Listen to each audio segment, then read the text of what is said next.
For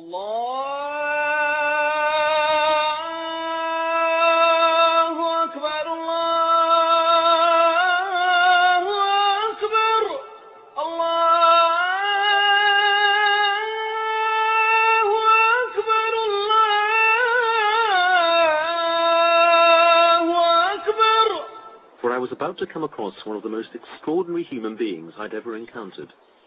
A religious convert with true fire in his soul.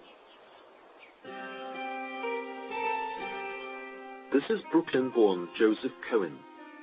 5 years ago, Joseph left his Jewish family in the USA to set up home with his wife in a settlement near the occupied Gaza Strip. Joseph was a fervent and regular visitor to the Wailing Wall, and has conceded in interviews that he would, quote, come most days and knock my head against the wall. One night, Joseph was checking out a religious website. His life was about to change forever. I was in the chat room, and a man came in, and many of the quote-unquote Israelis were finding him offensive. But the truth is, he was speaking the haqq. He was saying truth. And I spoke to this guy the whole night, and I couldn't sidetrack him. You know, as a Jew, you learn to try to be cunning, and how to push the people in your direction. I couldn't push this guy anywhere. He was hard as a rock. Is there one overarching idea in Islam that really appealed to you, that actually sealed your conversion? The central idea would be one perfect God. It is flawless, and one deen, one religion, a perfect religion for all mankind. Not just a special board of directors or their own country club. For everyone. He moved to live in Palestinian East Jerusalem, the start of a dramatic transformation. Joseph became Yusuf Khattab.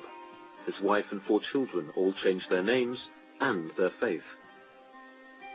His Jewish family, back in the States, were not exactly bowled over. What are your present state of relations with the family?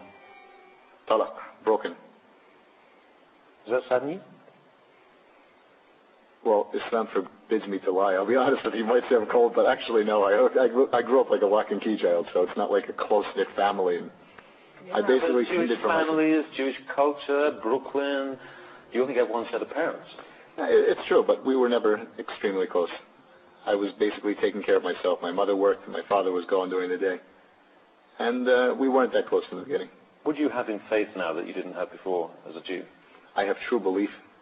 Why should I take anything you say seriously? I mean, you converted to a new faith on the internet. Who's to say that in 2 years' time you won't be a Roman Catholic like me, and we'll both be going off to the Vatican to see the Pope? We should go to the Vatican. I have a duty to go there to give a message of Islam to the Pope too. But you have to what would happen to you if you renounced your I would be killed. And this is one of the miracles of Islam. Why should you be killed? Why? Because it's clear in the Quran. There's no belief after disbelief. You can't go in and out. And every Muslim is warned this before they take Shahada. Is this when people say sometimes the only way out of Islam is death? That's the fact. But still, this is the miracle. It's still the fastest growing religion. Knowing this, people still accept it. Christians, Jews are still accepting Islam. I'm not surprised it's the fastest growing religion in the world when the penalty for leaving Islam is death. Renouncing the message of Islam, the sin of apostasy, is certainly a serious business. But many moderate Muslims would balk at Yusuf's views on the death sentence. Their view is that faith is a matter of personal assent, and point to one of the Quran's most celebrated texts to make their point. Surah 2, verse 256, there is no compulsion in religion.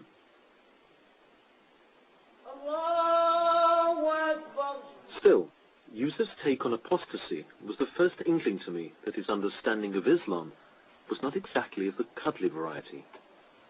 Yusuf made it clear that he's not a spokesman for his local mosque, but further conversations revealed that his views were very similar to those of a so-called Wahhabi, the kind of hardline political Islamist that one has come to associate with Saudi Arabia. Just before I'd met Yusuf came chilling news. A cafe bombing in Haifa had killed 22 people, a number of whom were Arab Israelis. In the aftermath, it emerged that the bomber had been a young woman from the West Bank town of Jenin, and it made me wonder what Yusuf would make of it. I am very proud of my sister, what she did last week. And inshallah, we have thousands more that are willing to do the same. Your sister was the suicide bomber? My sister in Islam, my sister in faith. And this is the biggest sacrifice that she gave. I mean, I've studied the Quran, I've looked at the hadith, the sayings of Muhammad, and it seems pretty clear to me that women and children are declared as innocent. Isn't the strength more important? Who has more restraint than the Palestinians? I mean, it's almost a joke that somebody like the Jews or the Christians can come to us here and tell the Muslims that you have to have restraint. After being beat up by guard points, after having me called filthy words in front of my kids, after being beat up, after being taken out of my house in the middle of the night in front of my kids, and they told me to have restraint. Yusuf is blessed with 4 well-behaved and talented kids. I raised again the subject of the Haifa bombing that had resulted in the deaths of several young children. Surely, as a father, that would induce some serious second thoughts. But his answer was the most chilling yet. This is really the best blessing for them, because a child that dies before 10 years old goes to Jannah. They're in paradise. It's a blessing to get killed on a bus? Allah guides who He wants to Islam. It says very clearly in the Quran that if a Muslim kills another Muslim, that he will not see God, and that in fact he will be condemned to eternal, hellfire. Surely that puts him in a very difficult position in terms of justifying what he's done. That's true, but it's intention. Nobody has the intention to go out and kill Muslims.